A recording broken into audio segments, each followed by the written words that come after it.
Hello dear student.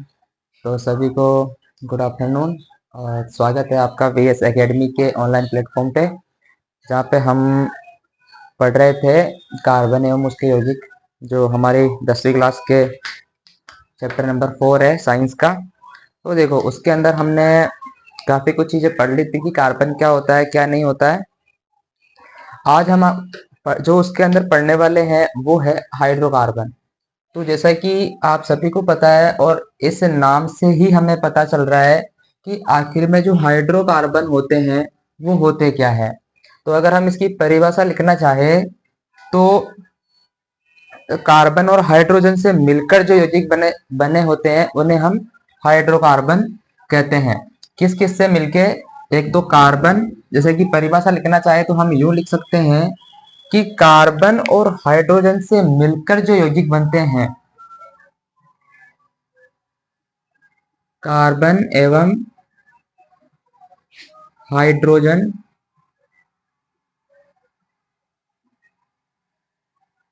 Hydrogen से मिलकर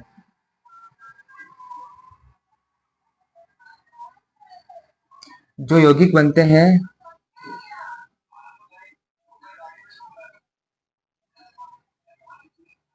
जो यौगिक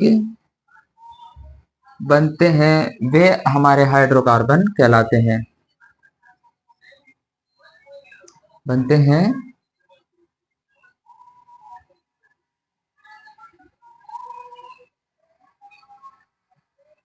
हाइड्रोकार्बन कहलाते हैं। जैसे कौन कौन से हो गए? अगर हम एक दो एग्जाम्पल लिखना चाहे तो कैसे लिखेंगे? जैसे कि एक गैस होती है मेथेन, जिसका सबने नाम सुना होगा। उसका स्ट्रक्चर होता है CH4, methane gas. Methane gas की हमने स्ट्रक्चर भी देखी थी। तो मेथेन गैस जो होती है ये किससे मिलकर बनी होती है? तो एक तरफ हो गया कार्बन, एक तरफ हो गया हाइड्रोजन। तो इन तीनों दोनों से जो मिलकर बनने होते हैं वो हमारे हाइड्रोकार्बन कहलाते हैं। तो जैसे कि हम एग्जाम्पल लिखना चाहे तो इसके एक तो अभी हमने लिखा CH4 यानी मेथेन, ठीक है। एक एथेन C2H6, एथेन हो गया। या हम लिखना चाहे तो जैसे कि ऐसे और भी जो यौगिक है वो हमारे हाइड्रोकार्बन कहलाते हैं। ठीक है। अब इसके अंदर जो हाइड्रोकार्बन होते हैं वो कितने प्रकार के होते हैं? हमने देखा कि हाइड्रोकार्बन को, ठीक है भाई, कार्बन और हाइड्रोजन से जो मिलकर यौगिक बनते हैं वो तो हाइड्रोकार्बन कहलाते हैं। लेकिन हाइड्रोकार्बन को हमारी किताब के अंदर दो भागों में डिवाइड किया गया है, यानी संतृप्त हाइड्रोकार्बन और एक है असंतृप्त हाइड्रोकार्बन। तो हम उन दोनों को देख ले। तो देखो,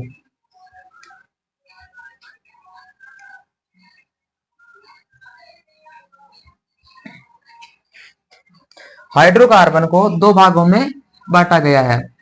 कितने भागों में बांटा गया है? दो भागों में। पहला है संतृप्त और दूसरा होता है असंतृप्त।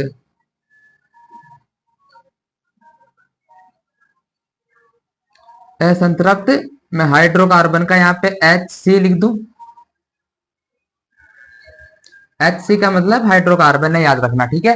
तो अब हम देखते हैं कि संतृप्त हाइड्रोकार्बन क्या होते हैं और असंतृप्त हाइड्रोकार्बन क्या होते हैं। तो देखो, संतृप्त हाइड्रोकार्बन वे हाइड्रोकार्बन होते हैं जिनके अंदर कार्बन और जो अन्य परमाणु है, यानी जो हाइड्रोजन के परमाणु है, उनके बीच में सिर्फ एकल बंध हो।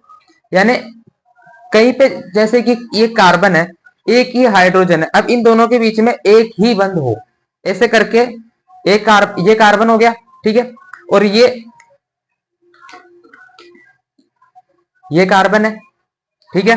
ये कार्बन, ये इसका बंध एक हाथ खुला हुआ है और ये दूसरा हाइड्रोजन। तो अगर ऐसा बंध है यानी एकल बंध है तो वो हमारे होते हैं संतृप्त हाइड्रोकार्बन। जैसे लिखना चाहे तो कैसे लिखेंगे कि कार्बन और हाइड्रोजन परमाणुओं के मध्य एक लाइन लिखिए तो हम कैसे, कार्बन का C लिख दूं, कार्बन वह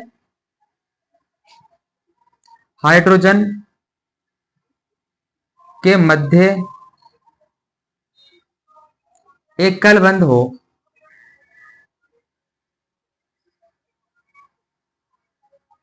एकल बंध हो, यानी कार्बन प्लस H, ऐसा वाला सीन हो।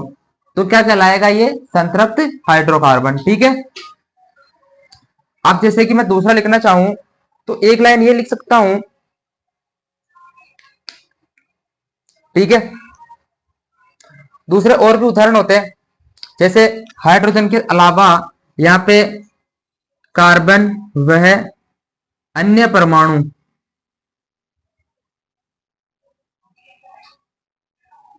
अन्य परमाणुओं के मध्य भी क्या हो? एकल बंध हो।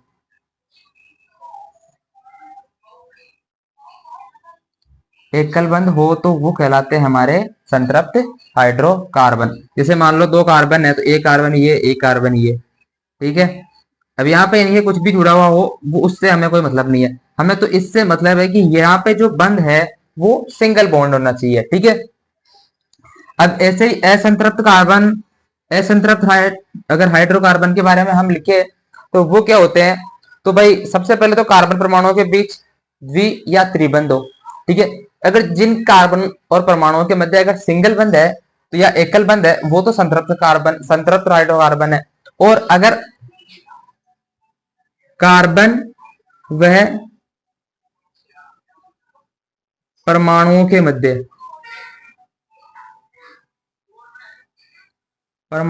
मध्य द्वि या त्रिबंध हो,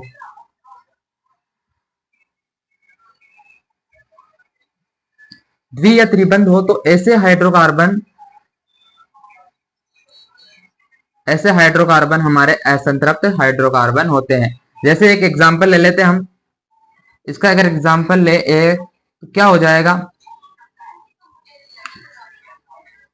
जैसे मान लो मैं एग्जांपल लूं एक, तो एल्कीन है हमारा, एल्कीन ले लेते हैं। एल्कीन और एल्काइन। अब एल्कीन और एल्काइन क्या होता है ये भी हम पढ़ेंगे। एल्कीन या एल्काइन। ठीक है। ये दोनों एग्जाम्पल हो गए। जैसे कि भाई ये कार्बन है और ये कार्बन है तो इनके मध्य द्विबंध हो, या अगर लेना चाहे तो इस कार्बन और इस कार्बन के मध्य द्विबंध हो, यानी यहाँ पे हो C2H2। अगर ये वाली कंडीशन कहीं बन रही है तो त्रिबंध होंगे। अगर C2H4 हो तो ये वाली कंडीशन बनेगी। ठीक है। तो अगर ऐसी कंडीशन कहीं भी हो जब कार्बन कार्बन या अन्य परमाणुओं के मध्य दो या तीन बंध आपस में है, अरे जैसे कि एक कार्बन ये है और द्विबंध यानी ये द्विबंध हो गया। ठीक है। ये द्विबंध हो गया, दो हाथ पकड़ लिए इस कार्बन के, और इधर मान लो कोई अन्य कार्बन परमाणु है या हाइड्रोजन परमाणु है। अगर ऐसी कंडीशन या इनके बीच में तीन बंध है तो आपस में ये असंतृप्त हाइड्रोकार्बन कहलाएंगे। ठीक है। जैसे कि अब हम थोड़ा सा समझ लेते हैं, अगर एल्कीन और एल्काइन आ गया तो इधर इसका एग्जाम्पल जो होगा संतृप्त हाइड्रोकार्बन का, इसका एग्जाम्पल अगर हम ले तो इसका एग्जाम्पल होता है हमारे एल्केन। अब एल्केन और एल्केन क्या होते हैं ये भी हम पढ़ेंगे, ये सब आप लिख लो। असंतृप्त हाइड्रोकार्बन किसे कहते हैं और संतृप्त हाइड्रोकार्बन किसे कहते हैं। ठीक है। अब हम थोड़ा एल्केन एल्कीन और एल्काइन को समझ लेते हैं। ठीक है। चले आगे।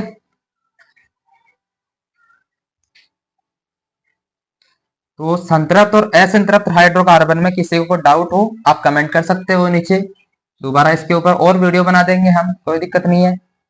और अगर वीडियो को दोबारा एक बार में समझ में नहीं आ रहा, दोबारा देख के समझोगे तो आप समझ सकते हो कि क्या है।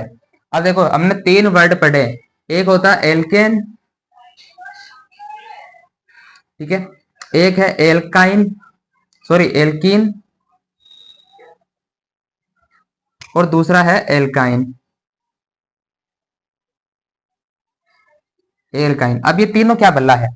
तो ये कुछ बल्ला नहीं है। जैसे कि अगर कार्बन कार्बन के मध्य सिंगल बॉन्ड है, अगर कार्बन और कार्बन के बीच में सिंगल बॉन्ड है तो ये कहलाता है हमारा एल्केन। ठीक है। यानी कार्बन और कार्बन के बीच में सिंगल बॉन्ड है तो एल्केन पढ़ेंगे इसको, ठीक है। अगर कार्बन कार्बन के मध्य में द्विबंध है, कार्बन और कार्बन के बीच में द्विबंध है, तो इसको हम एल्केन बोलते हैं, एल्कीन बोलते हैं, सॉरी, ठीक है। यानी एल्केन यानी कार्बन या कार्बन के बीच में एक ही बंध होगा। एल्कीन है तो एल्कीन का मतलब है कि कार्बन और कार्बन के बीच में द्विबंध होगा। और अगर देखा जाए तो एल्काइन है, इसके बीच में क्या होगा, तो सीधा सा सिंपल पता है कि कार्बन के बीच में अगर 3 बॉन्ड है, 3 बंध है, तो ये एल्काइन कहलाएगा। एल्कीन सॉरी एल्केन, एल्काइन और एल्कीन, अरे एल्केन, एल्कीन और एल्काइन, ये जब हम किसी अभिक्रिया का नामकरण करते हैं या किसी श्रृंखला का नाम देते हैं, यानी आईयूपीएसी नाम बनाते हैं, तब ये काम में आते हैं। तो ये सबने पढ़ा होगा, आईयूपीएसी नाम सबने पढ़ा होगा, आप सबने पढ़ रखा होगा। International union pure applied chemistry उसकी फुल फॉर्म होती है आईयूपीएसी की, तो उसकी सबने पढ़ रखी होगी। अगर एल्केन का एक सूत्र होता है, ये याद रखना, एल्केन का सूत्र बहुत इंपॉर्टेंट है, पूछा भी जाता है। इसका एक सूत्र होता है जिसको हम लिखते हैं CnH2n, CnH2n+2, ये इसका रासायनिक सूत्र होता है, किसका, एल्केन का, ठीक है। कार्बन यहाँ पे N जो है वो परमाणुओं की संख्या है, यहाँ पे H2 हाइड्रोजन, N परमाणुओं की संख्या, +2 अन्य कुछ होता है, जो परमाणु उसकी संख्या आती है वहां पे, ठीक है। अब एल्किन का सूत्र क्या होता है, तो एल्किन का सूत्र कुछ नहीं होता, एल्किन का सूत्र CnH2n होता है। क्या होता है, CnH2n, यानी इसके अंदर ये +2 है तो वो गायब हो जाते हैं, ठीक है ना। याद रखना, ये 1 नंबर में पूछ सकता है, बोर्ड पेपर में 1 नंबर में आप इन दोनों का एक सूत्र जरूर पूछेगा, हर बार पूछता है। एल्किन का सूत्र लिखिए, एल्केन का सूत्र लिखिए, या एल्केन का सूत्र लिखिए, यानी तीनों में से 1 नंबर का पर्सन कभी भी ये पूछ सकता है सूत्र से रिलेटेड, तो आप ये सूत्र याद रखना। एल्केन का सूत्र क्या, अब एल्केन का सूत्र क्या होगा, तो एल्केन का सूत्र अगर हम लिखे तो क्या होगा, देखो इसका सूत्र सीधा सा सिंपल है, CnH2n-2, ठीक है। यानी एल्केन और एल्कीन, एल्केन में +2 है, एल्काइन में -2 है, और जो एल्कीन है इसमें +2 और -2 कुछ नहीं है, तो CnH2n तो सब में है, यानी CnH2n तो सब में है। अगर एल्केन बोले तो CnH2n+2 कर देना है, एल्कीन पूछे तो CnH2n, बस खत्म, उसके आगे कुछ नहीं लगाना। और अगर एल्काइन पूछे तो CnH2n-2, ठीक है। ये तीनों पहले आपके समझ में आ गई होगी। अब जैसे अगर हम एक संतृप्त कार्बन की संरचना देखें, इसको मिटा दूं, ये लिख लेना। होप सब लोग पेन कॉपी लेके ही क्लास देखते होंगे, ठीक है। अब देखो, अब जो है अगर हम संतृप्त हाइड्रोकार्बन की एक संरचना देखें या आणविक सूत्र या संरचनात्मक सूत्र देखें, तो जैसे एथेन, एल्केन, एथेन, एथेन क्यों, एल्केन, देखो संतृप्त हाइड्रोकार्बन, संतृप्त HC का मतलब सबको पता है कि मैं यहाँ पे हाइड्रोकार्बन यूज कर रहा हूं। अब मैं इसकी एक संरचना, एक इसका एग्जांपल लेता हूं, जैसे कि एथेन ले लिया मैंने, एथेन, इसका सूत्र क्या होता है, C2, एथेन का सूत्र होता है C2H6, ठीक है। ये एथेन का सूत्र है। अब मुझे इसकी बनानी है आणविक संरचना या रासायनिक संरचना, ठीक है, या संरचनात्मक सूत्र बनाना है या आणविक सूत्र लिखना है। तो देखो एथेन, इसका नाम एथेन कैसे पड़ा ये भी हम समझेंगे। तो एथेन इसको क्यों बोलते हैं, देखो कार्बन कितने हैं, तो सबसे पहले कार्बन लिख लो कि 1 और 2 कार्बन है, ठीक है। अब H यानी हाइड्रोजन कितने हैं, तो यहाँ पे हाइड्रोजन अपने को 6 दे रखे हैं, तो 6 हाइड्रोजन को व्यवस्थित करो, यानी इस कार्बन और इस कार्बन के बीच में बंध कितना है, 1 है। अब 1 2 3, 1 2 3, ठीक है। इन जगह पे क्या है, तो यहाँ पे भी हमारा हाइड्रोजन है, यहाँ पे भी हाइड्रोजन है, यहाँ पे भी हाइड्रोजन है, यहाँ पे भी हाइड्रोजन है, यहाँ पे भी है और यहाँ पे भी है, ठीक है। अब देखो सबसे पहले तो ये संतृप्त है, तो सभी के बीच में एक एक बंद होना चाहिए, सबके बीच में एक एक बंद है। और यहाँ पे देखें तो मेन कार्बन वाला जो कार्बन कार्बन के बीच में है वो भी सिंगल बॉन्ड है, ठीक है। अब अपने को ये देखना है, इसका अगर हम संरचनात्मक सूत्र लिखे तो ये बन गया।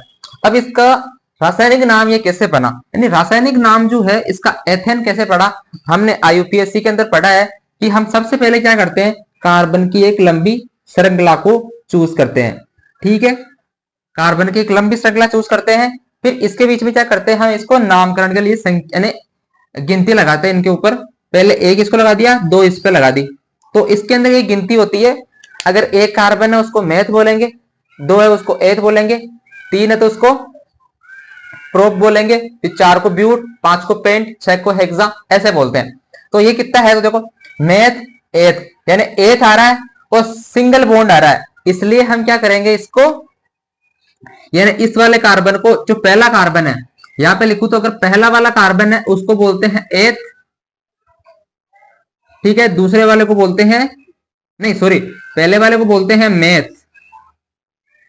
और दूसरे वाले को बोलते हैं एथ, ठीक है। तो अपने कितने कार्बन है, यानी एक और दो, दो कार्बन है तो क्या लिखेंगे, एथ लिखेंगे, ठीक है। और अभी हमने पढ़ा कि अगर सिंगल बॉन्ड है तो हम उसके आगे क्या लगाते हैं, एन। अगर कार्बन और कार्बन के मध्य सिंगल बंद है तो हम इसके लिए एन का प्रयोग करते हैं, किसका प्रयोग करते हैं, एन लिखते हैं इसके आगे। तो एथ, ठीक, एथ हो गया, तो मैं दो कार्बन है तो एथ लिख दू एथ। अब एन, तो एन के लिए ये लिख दिया मैंने एथ एन, ठीक है, एथेन। ऐसे इसका रासायनिक सूत्र बनता है। रासायनिक नामकरण हम कैसे लिखते हैं, किसी, ये आपने 9th क्लास में पढ़ा होगा मेरे हिसाब से तो, कि हम किसी कार्बन का नामकरण या नामकरण कैसे लिखते हैं। आईयूपीएससी पद्धति में हम तत्वों का या कार्बन का नामकरण कैसे करते हैं आपने पढ़ रखा होगा, तो आई होप कि ये समझ में आया होगा। अब ये संतृप्त हाइड्रोकार्बन हो गया। संतृप्त हाइड्रोकार्बन की स्ट्रक्चर कैसे बनती है, उनके कार्बन और कार्बन के बीच में एकल बॉन्ड यानी एकल बंद होगा। अब अगर हम चले अपने असंतृप्त कार्बन की तरफ, मिटा दो इसको, चलो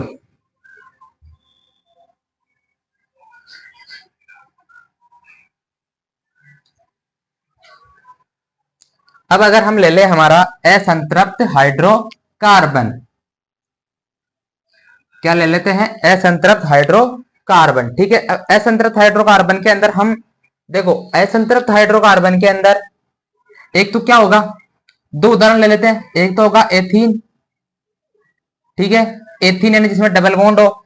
तो एथीन का अगर हम सूत्र लिखना चाहे तो चलो ठीक है, ये लिख लू मैं C2H4। एक एग्जांपल अगर मैं दूसरा एक और लेना चाहूं तो इसका दूसरा एग्जांपल ले सकता हूं एल्काइन। एल्काइन, अब एल्काइन का सूत्र क्या होगा, तो C2H2, ठीक है, ये इसका सूत्र होगा एल्काइन का, ये इसका एथीन का सूत्र है। अब हम दोनों का आणविक सूत्र समझ लेते हैं। तो अगर देखो पहले का लिखे तो पहले में C कितने हैं, तो सिंगल है। अब देखो सबसे पहले बंद अगर अपने को पता नहीं है तो सबसे पहले अपने को ये देखना है कि हाइड्रोजन कितने हैं। हाइड्रोजन 4 है, तो एक हाइड्रोजन को यहां रख दो, एक हाइड्रोजन को यहां रख दो, ठीक है। अब क्या बचा है, एक हाइड्रोजन, दो हाइड्रोजन एक और बचे। दोनों हाइड्रोजन को चाहे तो आप यूं लिख दो, चाहे इसके ऊपर लिख दो, कहीं लिख दो, कोई दिक्कत नहीं है। अब ये देखना कि ये तो कंप्लीट हो गए, लेकिन कार्बन के पास दो हाथ अभी भी खाली है, तो वो दोनों बंद कहां लग जाएंगे, यहाँ पे दोनों बंद बन जाएंगे। अब देखो इस पे एथीन क्यों बना, क्योंकि दो कार्बन होंगे तो हम लेंगे एथ, डबल बंद है यानी द्विबंध है तो क्या लेंगे, इन, क्या लगेगा, इन। तो इन एन आइन ये तीनों लगते हैं बंदों के अनुसार। अगर सिंगल बॉन्ड है तो एन लगेगा, द्विबंध है तो इन लगेगा, और तीन बंद है तो आइन लगेगा, यानी एल्काइन हो जाएगा, या कुछ अदर भी कुछ हो सकता है, ठीक है। अब हो गया ये, तो ये सबको समझ में आया होगा कि एथीन की आणविक संरचना या संरचनात्मक सूत्र कैसे बनाते हैं। एथीन कैसे बना, तो मेथ एथ, डबल बंद है तो एथीन, ठीक है। अब हम हमारा दूसरा ले लेते हैं एल्काइन। एल्काइन में क्या करना है, सिंपल भाई, दो कार्बन लिख दो, दो कार्बन लिख दिया। अब क्या H2 है, एक H को साले को इधर बिठा दो, एक को इधर बिठा दो, ठीक है, दोनों बैठ गए। अब क्या कार्बन के तीन हाथ, तो ये तीनों बंद यहाँ पे लग जाएंगे। तो ये किसका सूत्र हुआ, एल्काइन का।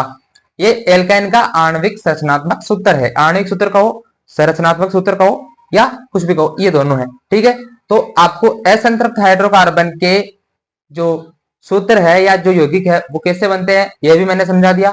संतृप्त हाइड्रोकार्बन कैसे बनता है वो भी मैंने समझा दिया। हाइड्रोकार्बन किसे कहते हैं वो भी मैंने समझा दिया। नामकरण कैसे करते हैं वो भी मैंने समझा दिया। और अगर मैं आपको एक सिंपल सा अगर एक नामकरण करके दिखाऊं किसी का, तो देखो ये है नहीं आपके कोर्स में, मैं सिर्फ ऐसे ही दिखा रहा हूं कि कार्बन को नामकरण कैसे देते हैं। जैसे कि मैं बोलूं क्या ले ऐसा जिसको हम कर सकते हैं। चलो नामकरण के ऊपर मैं एक वीडियो बाद में बनाऊंगा। ठीक है, अभी हम हमारा टॉपिक कवर करते हैं। अब हम आते हैं हाइड्रोकार्बन जो है ये संरचना के आधार पर कितने प्रकार के होते हैं। यानी जो हाइड्रोकार्बन है हमारे वो संरचना के आधार पर कितने प्रकार के होते हैं। तो हम इन्हें देखिए तो बेसिकली ये 3 प्रकार के होते हैं संरचना के आधार पर। हाइड्रोकार्बन को हम बांटे अगर संरचना के आधार पर, यानी इसकी आकृति के आधार पर।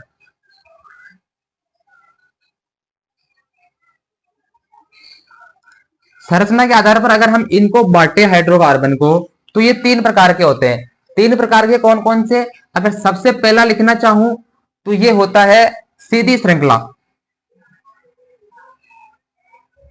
सीधी श्रृंखला, सीधी संरचना वाले हाइड्रोकार्बन। ठीक है,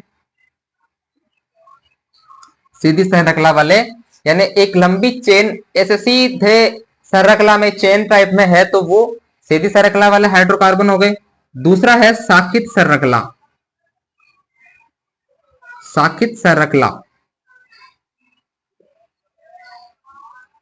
यानी उसके शाखाएं निकली हुई है। ठीक है, हाइड्रोकार्बन तो है ये। और तीसरा है एक हम लेते हैं वलयी श्रृंखला, यानी एक रिंग होती है ना, जैसे रिंग गाड़ी की रिंग होती है, टायर होता है, टायर के समान इनकी संरचना होती है, यानी पहिए के समान होते हैं ये। ठीक है, ये 3 प्रकार के होते हैं। अब हम सबसे पहले इनका एक एक प्रकार लेते हुए चलते हैं। ठीक है, चले एक एक प्रकार लेते हुए।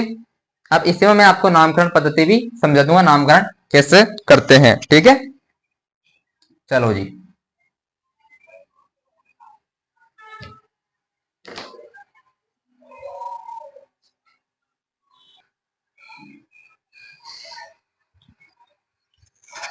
सीधी श्रृंखला वाले हाइड्रोकार्बन के अंदर हम एक एग्जांपल लेते हैं इसका। अगर इसका एक एग्जांपल ले तो हम उसको बोलते हैं प्रोपेन। क्या बोलते हैं? प्रोपेन। अब प्रोपेन है तो प्रोपेन यानी C3 तो होगा ही होगा, यानी कार्बन 3 होंगे और H कितने होंगे इसमें? 8। ठीक है ना, यानी C3H8 इसका होता है, इसका IUPAC नाम होता है प्रोपेन। अब ये कैसे बनता है वो भी हम समझेंगे। तो कार्बन के लिए 3 कार्बन है, 1 कार्बन 2 कार्बन 3 कार्बन, तीनों कार्बन हो गया। अब सभी को पता है कि N लगा हुआ है, N आ रहा तो सबके बीच में सिंगल बंद है, सिंगल बंद है। अब H कितने हैं? 8। H 8 है तो सभी को पता है एक H यहाँ पे आएगा, 1 3 तो ये हो गए, 3 ये हो गए 6 और 2 ये हो गए। ठीक है, अब यहाँ पे क्या है, सबको पता है कि यहाँ पे H है यानी हाइड्रोजन है।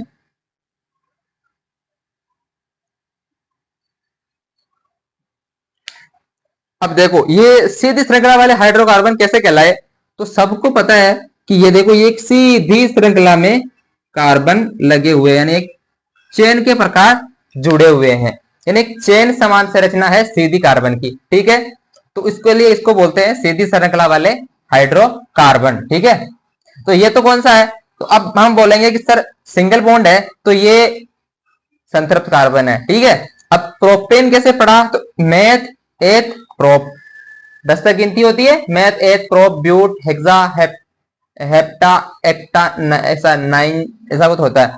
ठीक है, तो वो गिनती याद कर लेना, 9वीं क्लास में आपकी क्लास में दे रखी होगी।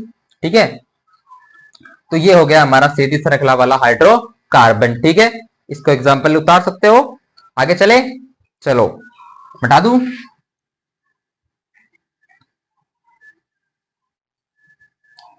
दूसरा जो हमने पढ़ा था वो था हमारा साखित ने साखित श्रृंखला। अब इसके अंदर अगर हम ले तो क्या हो सकता है, तो इसके अंदर होगा पेंटेन। पेंटेन यानी 5 कार्बन है, इसका सूत्र क्या होगा, तो हम लिखेंगे C5 और H12। अब पेंट एन आ रहा है तो ये भी क्या है भाई साहब, एन आ रहा है यानी सिंगल बंद है सभी के अंदर। तो क्या होगा, ये एक प्रकार का कौन सा है, संतृप्त हाइड्रोकार्बन है। ठीक है, अब संतृप्त हाइड्रोकार्बन में पेंटेन है और साखित भी है। तो देखो 1 2 3 4, अब एक कार्बन कहां जाएगा, ये यहां पे लगा दिया मैंने एक कार्बन, यानी एक कार्बन मैंने ये यहां पे लगा दिया। अब सबके बीच में क्या है, सिंगल बंद है। कार्बन 5 है कि कार्बन 5 है, ठीक है, कार्बन 5 है, 5 कार्बन है। साकित कैसे है, तो साकित होने के लिए देखो ये कार्बन की सीधी श्रृंखला है, ये यूं जाके यूं जाके यूं जाके यूं आ रही है, यानी इस कार्बन की एक शाखा निकल गई, तो ये साकित संरचना कहलाई। अब हमारे H कितने थे, तो H थे 12 है ना, H 12 थे, मैंने यहाँ पे 2 लिख दिया, उसके लिए वापिस जाऊंगा। यहाँ पे 12 H थे, तो हम लगा सकते हैं कि 3 H तो इसी के हो जाएंगे, 2 हाइड्रोजन इसके पास, 1 इसके पास और 3 इसके पास में, और 1 इसके पास में, ये हूं, 1 यहाँ पे, 1 यहाँ पे। देखो एक हाइड्रोजन, एक हाइड्रोकार्बन, ये रहा, एक हाइड्रोजन, एक हाइड्रोजन, एक हाइड्रोजन, एक हाइड्रोजन, यहाँ पे भी, यहाँ पे भी, एक यहाँ पे, एक यहाँ पे जो इसका है, अब एक यहाँ पे, एक यहाँ पे और एक यहाँ पे। तो 12 H पूरे हो गए और 5 कार्बन है इसलिए पेंट आया, और सबके बीच में सिंगल बंद है इसलिए एन आया। तो अगर ऐसी संरचना है तो वो कहलाते हैं हमारे साकित संरचना वाले हाइड्रोकार्बन। ठीक है, चलो हमारा साकित भी हो गया। अब हम पढ़ते हैं हमारा वलय वाला हाइड्रोकार्बन। ठीक है, वलय संरचना पे जो हाइड्रोकार्बन है, यानी रिंग समान संरचना अगर किसी के अंदर है तो वो होगी हमारी, क्या होगी वो होगी हमारी वलय, यानी पहिया वलय संरचना, यानी पहिए की समान संरचना वाला हाइड्रोकार्बन। ये तीसरे प्रकार का हाइड्रोकार्बन बताया था मैंने। अब इसके अंदर मैं 2 एग्जांपल ले लूं, जैसे एक तो ले लिया मैंने हेक्सेन, एक क्या ले लिया, एक ले लिया मैंने हेक्सेन। हेक्सेन यानी 6 कार्बन है, ठीक है, 6 कार्बन है। सूत्र क्या होगा, C6H12, C6H12, ठीक है। एक ले लेता हूं मैं बेंजीन, क्या ले लिया, बेंजीन। बेंजीन का जो सूत्र होता है वो क्या होता है, C6H6। याद रखना इसके अंदर ईन आ रहा है, यानी बेंजीन के अंदर द्विबंध है। तो बेंजीन एक असंतृप्त हाइड्रोकार्बन है और हेक्सेन एक संतृप्त हाइड्रोकार्बन है। तो पहले हम हेक्सेन की संरचना समझ लेते हैं। तो हेक्सेन की संरचना समझने के लिए हमें क्या करना पड़ेगा, 6 कार्बन लिखने हैं। देखो 6 कार्बन लिखेंगे तो पहले तो मैं क्या करता हूं कि एक कार्बन मैंने यहां लिख दिया, एक कार्बन मैंने यहां लिख दिया। पहले मैं 4 कार्बन जमा लेता हूं, ये 4 कार्बन लिख दिया। अब मैंने एक कार्बन यहां लगा दिया, एक कार्बन यहां लगा दिया, ठीक है। अब देखो क्या करता हूं, अब मैं क्या करता हूं, इस कार्बन को इस कार्बन से, इसको इससे, इसको इससे, ऐसे ऐसे और ऐसे मैंने इनको जोड़ दिया। अब जोड़ दिया, देखो पहिए समान संरचना बन गई, यानी गोलाकार संरचना बन गई। सबके बीच में सिंगल बंद है, H12 है। तो अब हम कह सकते हैं कि ये जो हमारा हाइड्रोकार्बन, ये कार्बन है, इसके पास 2 H लगेंगे, क्योंकि भाई एक और 2 हाथ जुड़े हैं ना, 2 तो खाली है, तो 2 और ले सकता है। इस प्रकार ये भी क्या करेगा, इसके भी 2 आएंगे, इसी प्रकार इसके भी 2 आएंगे। अब इसी प्रकार ये वाला जो कार्बन है, इसके भी 2 आएंगे, कि एक ऊपर ले लेता हूं, एक नीचे ले लेता हूं, ठीक है, इसके भी 2 होंगे, इसी प्रकार इसके भी 2 होंगे, और ऐसे ही क्या होगा, इसके भी 2 होंगे। तो ये ऐसी संरचना है, इसको हम क्या बोलते हैं, हेक्सेन बोलते हैं। सबके बीच में सिंगल बॉन्ड है, 6 कार्बन है, गोलाकार संरचना है, तो ये बनाएगा हमारा हेक्सेन। अब एक और बचा है हमारा, जिसको हम बोलते हैं बेंजीन। ये हो गया। अब देखो ये किसका है, तो ये है हेक्सेन का, ठीक है, ये हेक्सेन है। अब मिटा दूं, चलो आगे चलते हैं। अब एक बचा हमारा बेंजीन। तो बेंजीन सबको पता है, इन आ रहा है यानी डबल बॉन्ड आएगा, डबल बॉन्ड आएगा, डबल बॉन्ड आएगा, तो मैं इसको ऐसा लिख देता हूं, जैसे कि सी सी कार्बन कार्बन कार्बन और कार्बन, ठीक है। अब क्या करना है, सबसे पहले तो हमें सबके पहले तो सिंगल बॉन्ड तो सबके बना देना है, ठीक है। सबके सिंगल बंद बना दिया, यानी सबके सिंगल बंद बन गए, और ये एक पहियाकार संरचना बन गई।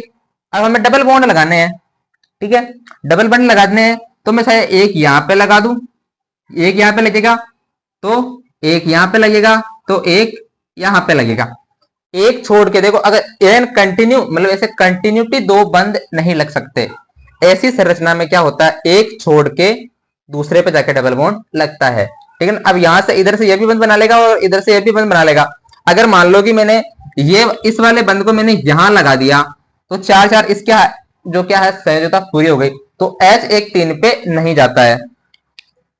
तो ये बंद क्या होता है, ऐसी संरचना में जब भी आप डबल बंद लगाओ, जब भी किसी बेंजीन की संरचना बनाओ, तो याद रखना एक बंद छोड़ के दूसरे पे ही लगाने हैं। जैसे मैंने यहां ऐसे लगाया ना, तो आप सब इसको भले ही एक यहां पे लगा दो, एक यहां पे लगा दो और एक यहां पे लगा दो, कोई फर्क नहीं पड़ने वाला, ठीक है ना।